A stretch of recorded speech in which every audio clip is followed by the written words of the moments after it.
The European Union, meantime, and several other countries began imposing a $60 per barrel price cap on Russian oil today. The move is one of the ways countries are stepping up pressure against Moscow over the war in Ukraine. The group also put an embargo on Russian oil shipped by sea. Russia is the world's second largest oil producer, and the country relies on oil and gas to fund the economy. Meanwhile, Russian President Putin says that he's open to talks on a possible settlement in Ukraine, but he says that settlement does not include pulling out of the country. He made those remarks after President Biden said on Friday that he would be open to discussions. Secretary of State Antony Blinken spoke with Face the Nation's Margaret Brennan about how Putin's words don't seem to match his actions.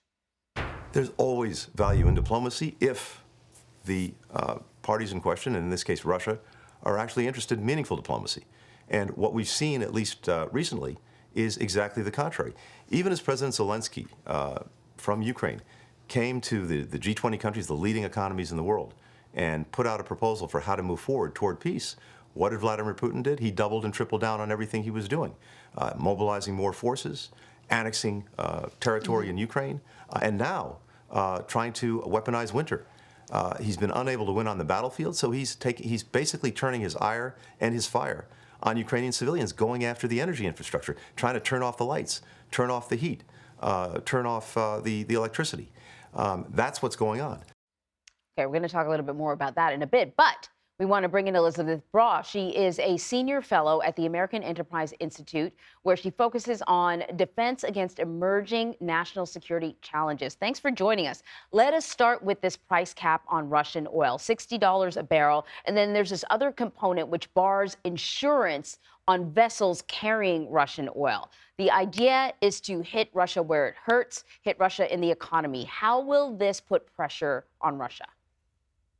It will put enormous pressure on Russia. So as you said, Anne-Marie, these are two separate moves. One is the cap, and the other one is the embargo. And what this means is that shipping companies and most importantly, insurers will, some of their activities will be banned, but they will also be very nervous about the activities that are not banned. Insurers are very nervous generally about being exposed to sanctions, so they are very cautious. So beyond what's in the wording of both the embargo and the cap, insurers will essentially be extremely wary about insuring any or underwriting any Russian oil exports. And that's really bad news for Russia. Then again, what we have also seen in recent weeks is that Russia's government is providing its own insurers to those willing to ship its cargo,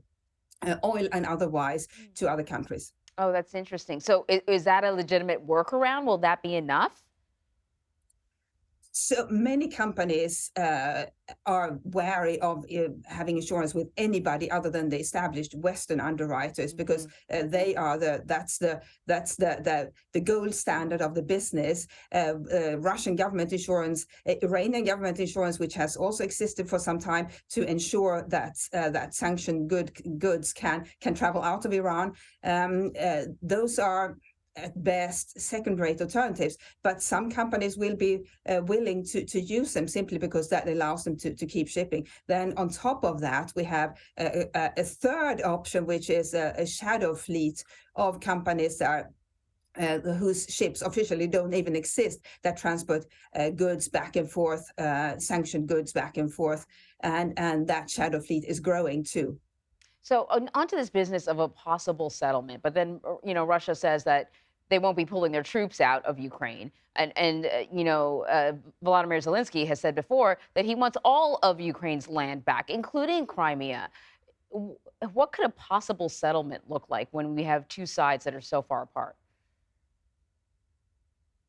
The reality at the moment is that the momentum is moving towards in Ukraine's favor.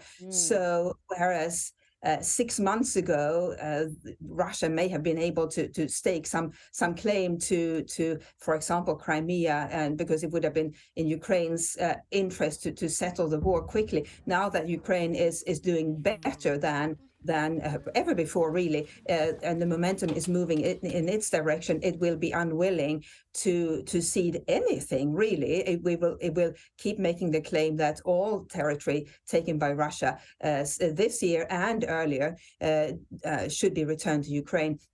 And we should remember that the Ukrainian population is backing up its government very heavily, despite being left without power and without water because of Russian bombing. Whereas the Russian population is, I think, growing a bit wary with the results of the war, even though they say they support the war. Yeah, that's a great point. Elisabeth Braw, thank you very much.